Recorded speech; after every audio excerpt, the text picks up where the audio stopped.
From the hellish battlefields of Trench Crusade, combat medics embody a grim paradox. Healers sworn to save lives, and warriors trained to end them. These elite medics bring battlefield surgeries and mercy killings to the front lines, guided by an oath to aid the faithful at any cost. Armed with a surgical knife that doubles as a blade of swift, merciless justice, and carrying drugs to revive the dying for one last charge. They are the last hope for the faithful and the final judgment for heretics.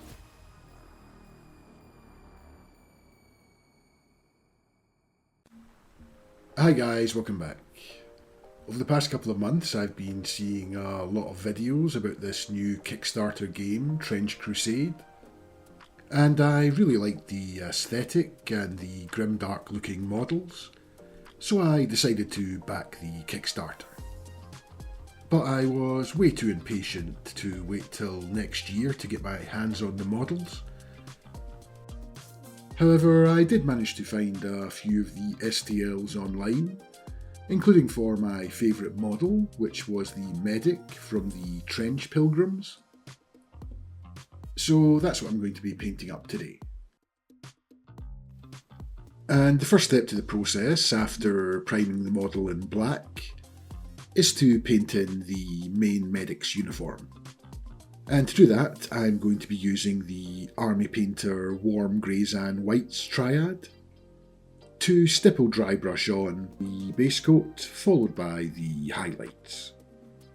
And I'm just going to start with taking the darkest colour and applying a fairly heavy stipple across all of the uniform areas until I get a nice even coverage. And at this stage I'm not too worried about getting any brush strokes onto any of the other parts of the model, as I can always just go back in with a little bit of black and touch it up later on.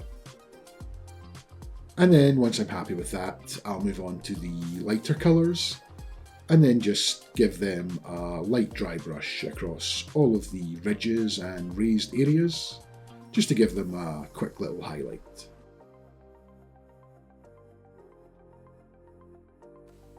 And when I need to, I will switch my brush down to a smaller size, just to make sure that I can get into all of the smaller and harder to reach places.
And once that was done, it was time to tackle the armour panels. And to do that, I'm going to be firstly base coating them all in Army Painter Gun Metal. And then once that's dried, I'll then apply a quick coat of Army Painter Dark Tone. And then I'll just go back in with the same gun metal and reapply some of the highlights. But firstly I need to get a nice even coat of the gunmetal down, and I'm going to be painting in the face mask, the armour panels, the sword, the pendant, and also the gauntlets.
And now that all of the cloth and metallics have been finished, it was time to tackle all of the leathers.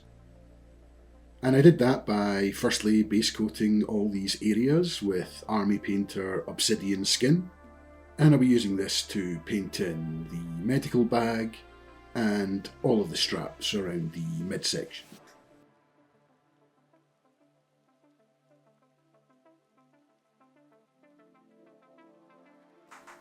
And then just coming in and applying a quick edge highlight of onyx skin.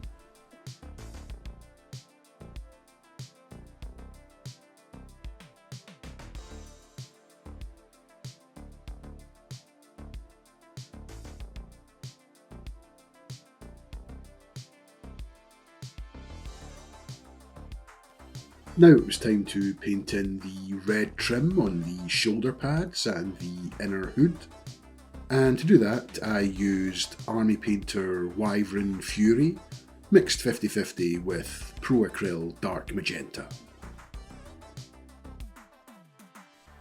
And I applied 2 coats of this to get a nice even coverage.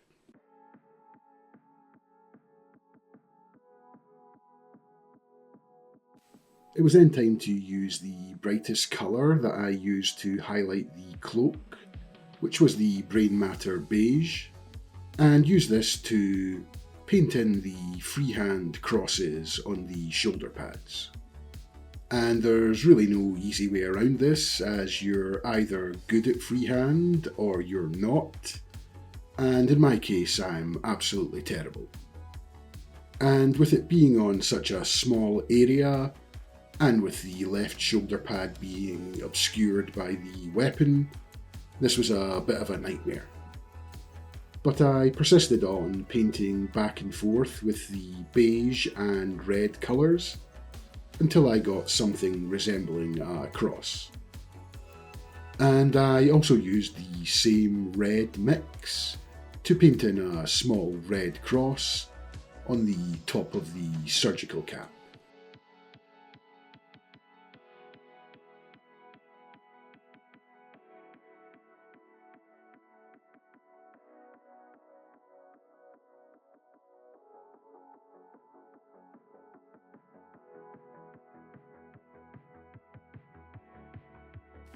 Next it was time to apply some grime and dirt to the cloak, and to do that I'm going to be using Villainy Inks Goon's Grime, which is an enamel wash, but I'm not going to be applying this all over the model, but instead I'm going to be applying it selectively to any areas that I want to be extra dirty.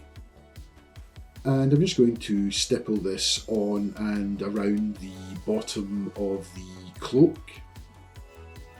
and then just use some white spirits to feather out all of the goons grime over a larger surface area. And this helps to take away all of the harsh edges as well.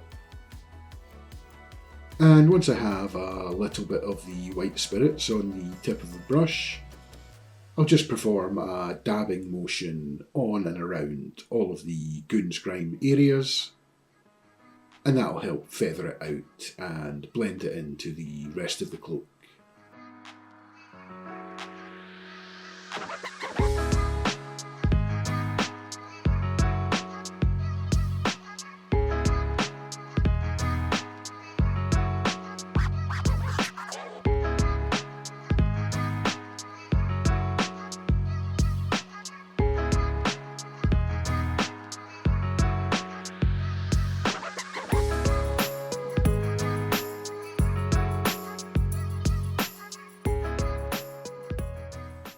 Next, it was time to apply the long-awaited blood and gore effect that really sells the Grimdark aspect of this model. And to do that, I'm going to be using a combination of Army Painter Dry Blood and True Blood. And starting off with the Dry Blood, and again using a frayed old brush, and just slowly stippling this on to all of the areas that I want to be bloody. And because the dried blood is a bit like a textured paint, the stippling motion really helps to build up that texture and give a really gory, grim look. And then after that, I'll just go in with the exact same stippling motion with the True Blood, just to add a little bit of variation to the blood effect.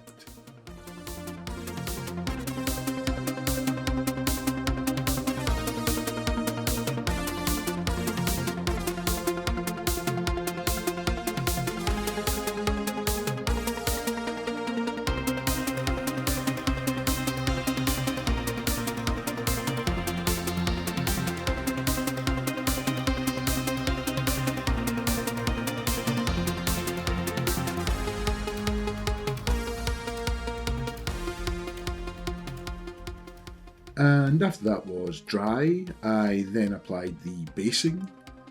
And in my case, I used Kraut Cover, a Tale of Grimdark, which is a pre-mixed basing product, which has a bunch of stones and skulls mixed in, which makes it perfect for basing Grimdark models.